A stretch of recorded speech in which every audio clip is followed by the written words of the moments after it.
बहुत। अगर आपको मजेदार और दिमाग हिला देने वाले फैक्ट्स पसंद हैं, तो अभी फैक्ट फैक्ट्री 2.0 को सब्सक्राइब करें। यहाँ हर वीडियो में मिलेगा कुछ नया, कुछ ब्रह्मोस मिसाइल।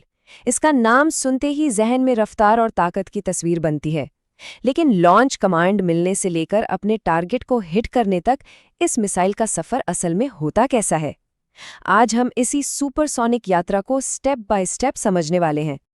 तो सबसे पहली और सबसे जरूरी बात, ब्रह्मोस को सबसे अलग क्या चीज बनाती है?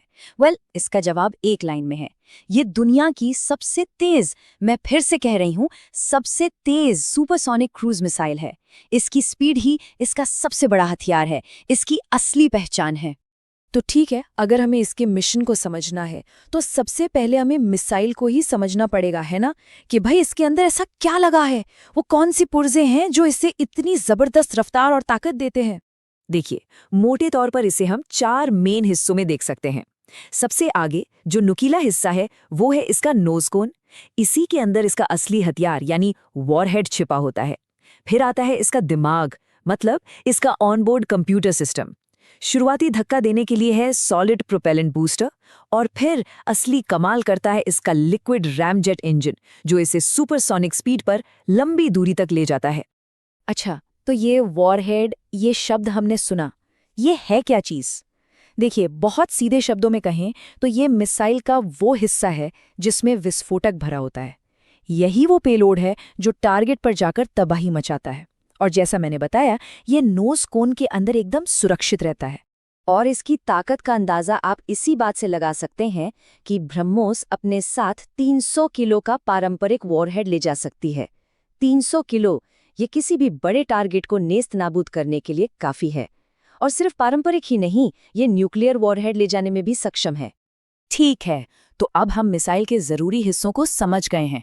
अब चलते हैं मिशन के सबसे एक्साइटिंग हिस्से पर, लॉन्च सीक्वेंस। वो कुछ सेकंड जब ये एक शांत हथियार से एक आग उगलते हुए रॉकेट में बदल जाती है। तो मिशन शुरू कैसे होता है? सब कुछ एक कमांड से शुरू होता है। जैसे ही मिसाइल के कंप्यूटर सिस्टम में टारगेट की लोकेशन फीड की जाती है, बस उसी पल इसका दिमाग यानी कंप्यूटर काम पर लग जाता है और सेकंडों में सबसे बेस्ट फ्लाइट पाथ कैलकुलेट कर लेता है। और यहीं पर इसका कंप्यूटर एक बहुत जरूरी फैसला लेता है। उसके पास 2 ऑप्शन होते हैं, या तो वो ज्यादा रेंज और स्पीड के लिए हाई एल्टीट्यूड यानी ज्यादा ऊंचाई वाला रास्ता चुने, या फिर अगर चुपके से जाना है तो दुश्मन के रडार को चकमा देते हुए समंदर या जमीन के ठीक ऊपर से लो एल्टीट्यूड पाथ पर जाए। मिशन कैसा है, रणनीति भी वैसी ही बनती है। और फिर आता है लॉन्च, और ये सब कुछ पलक झपकते ही हो जाता है। स्टेप 1, एक high pressure gas system missile को सीधा ऊपर की तरफ करीब 20 मीटर तक फेंकता है। स्टेप 2, हवा में आते ही छोटे छोटे थ्रस्टर्स फायर होते हैं और इसे 90 डिग्री पर घुमाकर टारगेट की दिशा में कर देते हैं। और step 3, boom, solid booster engine पूरी ताकत से चालू हो जाता है और मिसाइल को आगे की ओर धकेल देता है। तो मिसाइल अब हवा में है, अपने रास्ते पर। अब मिशन का दूसरा फेज शुरू होता है, सुपरसोनिक क्रूज, यानी वो सफर जब ये साउंड बैरियर को तोड़कर अपनी असली रफ्तार पकड़ती है। एक बार जब मिसाइल को शुरुआती रफ्तार और ऊंचाई मिल जाती है तो उसे पहले स्टेज वाले बूस्टर की जरूरत नहीं रहती। उसका काम खत्म, तो वो मिसाइल से अलग हो जाता है। इससे मिसाइल हल्की हो जाती है और भी तेज जा सकती है। और ठीक जिस पल वो बूस्टर अलग होता है, उसी पल मिसाइल का असली पावर हाउस, इसका लिक्विड रैमजेट इंजन चालू हो जाता है। अब यहीं से असली खेल शुरू होता है। टारगेट तक के बाकी सफर के लिए यही इंजन इसे पावर देगा। और ये इंजन करता क्या है? ये इसे मैक 3 की अविश्वसनीय रफ्तार तक पहुंचाता है। मैक 3 यानी आवाज की रफ्तार से 3 गुना ज्यादा, लगभग 3704 किलोमीटर प्रति घंटा। जरा सोचिए, इस स्पीड पर किसी भी रडार के लिए इसे पकड़ना या हवा में मार गिराना कितना मुश्किल होगा।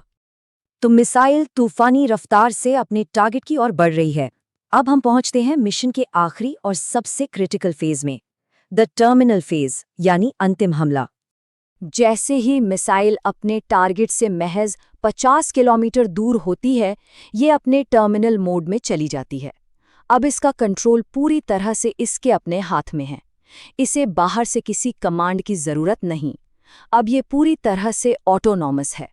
तो होता क्या है, सबसे पहले इसका सीकर यानी इसकी आंखें एक्टिवेट होती हैं और अपने टारगेट को ढूंढना शुरू करती हैं। जैसे ही टारगेट दिखता है, ये उसे लॉक कर देती है। और इसकी सबसे खास बात पता है क्या है? अगर टारगेट मूविंग है, मतलब चल रहा है, जैसे कोई जहाज, तो भी ये उसे ट्रैक करती रहेगी। मिसाइल लगातार अपना रास्ता बदलती रहेगी ताकि निशाना चूके नहीं। और फिर सीधा इम्पैक्ट। और जब ये इम्पैक्ट होता है तो उसके बाद क्या? उसके बाद जैसा कि कहा जाता है, पीछे सिर्फ धुआं, आग और जीत की खुशबू रह जाती है। एक पावरफुल स्टेटमेंट है जो इसके असर को बताता है। तो ये पूरा मिशन हमें एक बड़े सवाल पर लाके छोड़ देता है कि इस लेवल की स्पीड और प्रिसिजन, यानी इस स्तर की रफ्तार और सटीकता, इसका मॉडर्न डिफेंस के भविष्य के लिए क्या मतलब है? ये सोचने वाली बात है ना?